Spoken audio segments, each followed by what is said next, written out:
Main portion കാണുമ്പോൾ മനസ്സിലായിട്ടുണ്ടെന്ന് എന്നാണ് എനിക്ക് മനസ്സിലായിട്ടുണ്ട് അല്ലേ. എനിക്ക് വാക്കുകൾ കിട്ടുന്നില്ല. കാരണം ഒരു പുണ്യസ്ഥലമാണ്. ഞാൻ ഈ തിരുവനന്തപുരം ജില്ലക്കാരിയാണ്. എങ്കിൽ പോലും ഞാൻ ഇതുവരെ ഈ സ്ഥലം കണ്ടിട്ടില്ല. അപ്പോൾ ഒരുപാട് ഭക്തജനങ്ങളുണ്ട് കേട്ടോ. അതോ ഒരുപാട് ആൾക്കാർ കണ്ടോ, അങ്ങോട്ട് ക്യാമറ തിരിച്ച് ഒരുപാട് ആൾക്കാർ വരുന്നുണ്ട്. ഇവിടെ ഒരു പുണ്യസ്ഥലമാണ്. ഇനി ഈ പള്ളിയുടെ പേര് ഞാൻ പറയാം കേട്ടോ. ഭീമാ പള്ളി എന്നാണ് കേട്ടോ. നമ്മുടെ തിരുവനന്തപുരം ജില്ലയിലെ ഏറ്റവും പ്രധാനമായിട്ടുള്ള ഒരു പള്ളിയാണ്. എല്ലാ മതസ്ഥർക്കും അല്ലേ, ഹിന്ദുക്കൾക്കും മുസ്ലിങ്ങൾക്കും ക്രിസ്ത്യാനികൾക്കും എല്ലാവർക്കും മതമെന്ന് പറയുന്നത് ഇവിടെ ഇല്ല. എല്ലാവർക്കും വന്ന് പോകേണ്ട ഒരു പുണ്യസ്ഥലമാണ് കേട്ടോ. നമ്മുടെ ഇപ്പോൾ എന്ത് പറയാനാണ്, ആറ്റുകോവില് ഇങ്ങനെയൊക്കെ ഇത് വെട്ടുകാട് പള്ളി അങ്ങനെയൊക്കെ ഉള്ള ഭീമാ പള്ളി ഇതൊക്കെ ഒരു പ്രധാന പ്രാർത്ഥനാലയമാണ് കേട്ടോ. അപ്പം നമുക്ക് എല്ലാവർക്കും കൂടെ അങ്ങോട്ട് പോകാവേ. അപ്പം നിങ്ങളെയും ഞാൻ എൻ്റെ ഒപ്പത്തിന് ക്ഷണിക്കുകയാണ്. നമുക്ക് എല്ലാവർക്കും കൂടെ പ്രാർത്ഥിക്കാം, അകത്തോട്ട് പോകാം. അപ്പോൾ പിന്നെ നമുക്ക് ഭീമാ പള്ളിയുടെ ചരിത്രം നോക്കുകയാണെങ്കിൽ 500 വർഷത്തോളം പഴക്കമുണ്ട് കേട്ടോ നമ്മുടെ ഈ ഭീമാ പള്ളിക്ക്.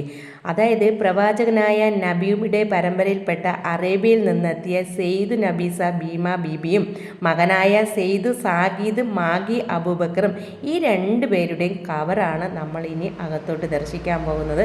അത് കാണാനാണ് എല്ലാവരും കൂടി നിൽക്കുന്നത് കേട്ടോ.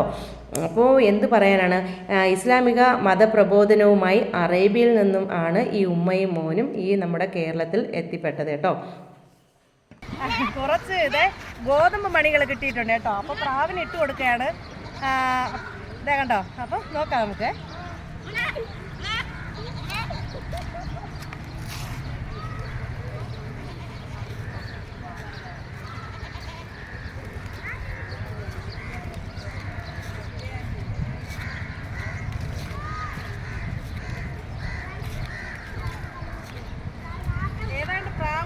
ഒരേ കളറാണെന്ന് തോന്നുന്നു അല്ലേ.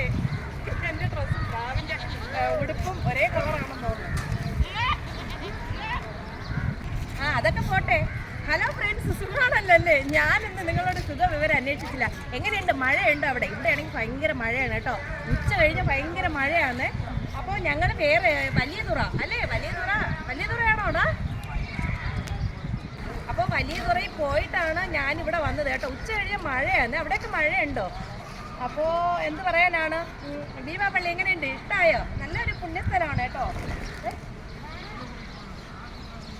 ഒരുപാട് ആടുകൾ അങ്ങ് നോക്കിക്കോ, ഒരുപാട് ആടുകളുണ്ട്. അതൊക്കെ നേർച്ചയ്ക്കായിട്ട് ഓരോരുത്തരും നേർന്ന് വിട്ടേക്കുവാ കേട്ടോ. ഇതിന് പിന്നെ ഒരുപാട് പ്രത്യേകതകളുണ്ട് കേട്ടോ ഈ പള്ളിക്ക്. ഈ പള്ളിയെക്കുറിച്ച് ഒരുപാട് എനിക്ക് നിങ്ങളോട് പറയാനുണ്ട്. അത് എന്തായാലും ഒരുപാട് അറിവുള്ളവരോട് ചോദിച്ച് മനസ്സിലാക്കിയതിന് ശേഷം ഞാൻ പിന്നീട് പറയുന്നതായിരിക്കും. എനിക്ക് ഇതിനെക്കുറിച്ച് എന്തെങ്കിലും വിളിച്ച് പറയാൻ പറ്റില്ലല്ലോ, അറിയില്ല കേട്ടോ. ഞാനും അവനും കൂടെ നിന്നൊരു സെൽഫി എടുത്തിട്ടുണ്ട്. അത് ഞങ്ങൾ ഇപ്പോഴും കണ്ടപ്പോഴും അവൻ മറന്നിട്ടില്ല. ഫോട്ടോ ഇടാൻ കഴിഞ്ഞ് പറഞ്ഞുകൊണ്ടിരിക്കുക. എന്തായാലും കുറച്ച് കഴിഞ്ഞിട്ട് ഇട്ടുതരാം കേട്ടോ. ഫോണേനും പെട്ടിത്തരാം.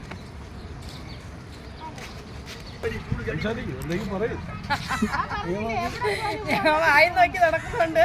ഇവിടെ ഒരു ചേട്ടൻ പറയുക, സംസാരിക്കുക, എന്തെങ്കിലുമൊക്കെ പറയുന്നു. ഞാൻ കുറേ സംസാരിച്ചു. ഭീമാവള്ളി കവർ ചെയ്യാനോ വന്ന്, വീഡിയോ എടുക്കാനോ അങ്ങനെയൊന്നും വന്നതല്ല. ഞാൻ വേറെ ജസ്റ്റ് ഒരു സ്ഥലത്ത് പോയിട്ട് നേരെ ഞങ്ങൾ ഇവിടെയും കൂടെ ഈ പള്ളിയും കൂടെ വന്ന്. നല്ല പരിശുദ്ധമായ ഒരു പള്ളി തന്നെയാണ്. ഞാനും ഈ തിരുവനന്തപുരം ജില്ലയാണ്, പക്ഷെ ഇതുവരെ വന്നിട്ടില്ല. ആദ്യമായിട്ട് വരുന്നതാണ്. എനിക്ക് വളരെ ഇഷ്ടപ്പെട്ടു. നല്ലൊരു പുണ്യസ്ഥലം, പറയാണ്ടിരിക്കാൻ വയ്യ. ഒരു പുണ്യസ്ഥലമാണ്. ഇഷ്ടപ്പെട്ടു. അല്ല, ഒരിക്കൽ മാത്രമല്ല, ഇനി ഞങ്ങൾ അടുത്ത് വരും. മനസ്സിലായ? നമുക്ക് ഒരിക്കൽ വന്നു കഴിഞ്ഞാൽ നിങ്ങൾക്ക് മനസ്സിൽ എന്തെങ്കിലും നിയമപ്രകാരം എന്തെങ്കിലും മാനസികമായിട്ട് എന്തെങ്കിലും ബുദ്ധിമുട്ടുണ്ടെങ്കിൽ ഭീമാ പള്ളി നേർച്ച നേർന്നാൽ മതി. എല്ലാം ചായ ഞാൻ മാറ്റി കുടിച്ചോ.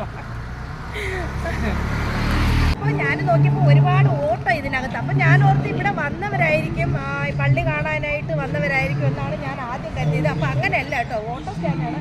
അപ്പോൾ കുറച്ച് ആൾക്കാർ നമ്മുടെ ഓട്ടോ ചേട്ടന്മാർ അവിടെ നിൽപ്പുണ്ട്. അവരോട് ചോദിച്ചു നോക്കാം എന്താണെന്ന് കേട്ടോ. അങ്ങോട്ട് പോകാം.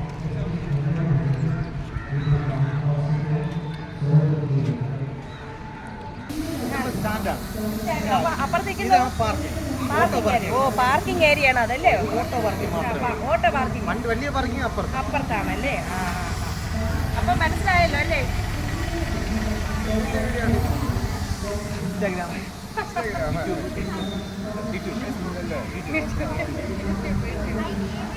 അപ്പോ വർഷങ്ങളായി ഇങ്ങനെ അല്ലല്ലേ ഞാനും ഓ അതെയോ സ്റ്റാൻഡ് അതെ അതെ അതെ അതെ ഫസ്റ്റ് അവിടെയായിരുന്നു. അവിടെ കടകൾ വന്നപ്പോൾ ഇങ്ങോട്ട് മാറ്റി. അങ്ങനെയാണല്ലേ. അപ്പൊ സുഖമാണല്ലോ അല്ലേ? എങ്ങനെയുണ്ട് ഇവിടെ? നിങ്ങൾ ഈ നാട്ടുകാരനല്ലോ അല്ലേ? ഞാൻ അമ്പൂരിയാണ്. എന്നെ കൂടെ പരിചയപ്പെടുത്താമല്ലോ. ഞാൻ അമ്പൂരിയാണ്. അറിയാവോ? സ്ഥലം നമ്മുടെ തിരുവനന്തപുരം ജില്ല തന്നെ കള്ളിക്കാട് ഡാം അറിയോ? നെയ്യാർ ഡാം. നെയ്യാർ ഡാമിന്റെ അടുത്താണ്. കള്ളിക്കാട് നെയ്യാർ ഡാമിന്റെ അടുത്തല്ല, നെയ്യാർ ഡാമിന്റെ മുമ്പായിട്ട് കഴിഞ്ഞിട്ട് നെയ്യാർ ഡാം കഴിഞ്ഞിട്ടാണ് വീട്ടിൽ. നമ്മളായിട്ട് സംസാരിക്കണം. ഇന്നലെ വന്നപ്പോൾ ചോദിക്കുന്നതിന്റെ മറുപടി നമ്മൾ കൊടുക്കുന്നത്.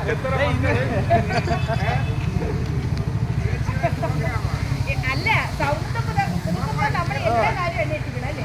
നമ്മള് ഇടയ്ക്ക് വെച്ച് കുറെ മറ്റേ മുട്ടകൾ കയറി വരും. അതൊരു കാര്യമാണ്. മുടിയിലൊപ്പം കയറി വരും. അതൊരു കാര്യമാക്കല്ലേ.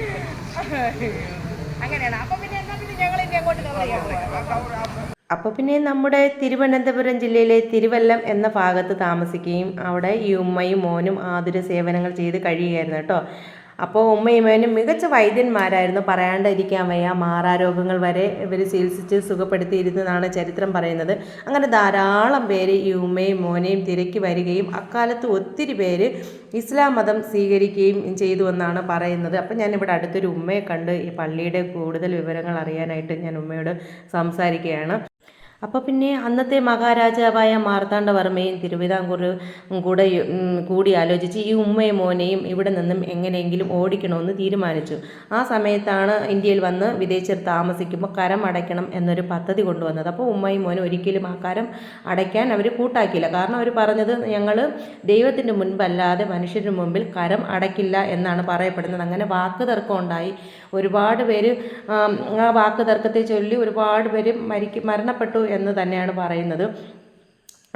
പിന്നെ പറയുന്ന കാര്യം എന്ന് പറഞ്ഞാൽ ഈ മകനെ ചതിയിൽപ്പെടുത്തി മാഗീൻ അബൂബക്കറിനെ ചതിയിൽപ്പെടുത്തി കൊലപ്പെടുത്തുകയും അതിൻ്റെ മനോവേദനയിൽ കുറച്ച് കാലം പുത്രവിയോഗത്താൽ ഉമ്മ മരണപ്പെടുകയും ചെയ്തു എന്നാണ് ചരിത്രം പറയുന്നത്. അപ്പോൾ ഈ എന്തായാലും ഇവിടെ ഒരു കിണർ കണ്ടിട്ടുണ്ട്. നമ്മുടെ ഈ കിണർ നല്ല അത്ഭുത സിദ്ധിയുള്ള ഒരു കിണറെന്നാണ് പറയപ്പെടുന്നത്. ഒരുപാട് ആൾക്കാർ ഇവിടെ വന്ന് കുളിക്കുന്നുണ്ട്. ഇതിൻ്റെ ജലാംശങ്ങൾ വിദേശങ്ങളിൽ വരെ പോകുന്നുണ്ട് എന്നാണ് പറയുന്നത്. ഒരുപാട് ആൾക്കാർ ഇവിടെ വന്ന് ഈ ജലം വീടുകളിലും കൊണ്ടുപോകുന്നു. ഈ ജലത്തിൽ കുളിച്ച മാറാരോഗം വരെ മാറുന്നു എന്നാണ് വിശ്വസിക്കുന്നത്. ഇതൊക്കെ തന്നെയാണ്. വീഡിയോ ഇഷ്ടമായ ലൈക്ക് ചെയ്യുക, ഷെയർ ചെയ്യുക, സബ്സ്ക്രൈബ് ചെയ്യുക കേട്ടോ. അടുത്ത പുതിയ വിശേഷങ്ങളുമായി ഞാൻ നിങ്ങളുടെ മുന്നിൽ ഓടി എത്തുന്നതാണ്. അതുവരെ എല്ലാവർക്കും ടാറ്റ.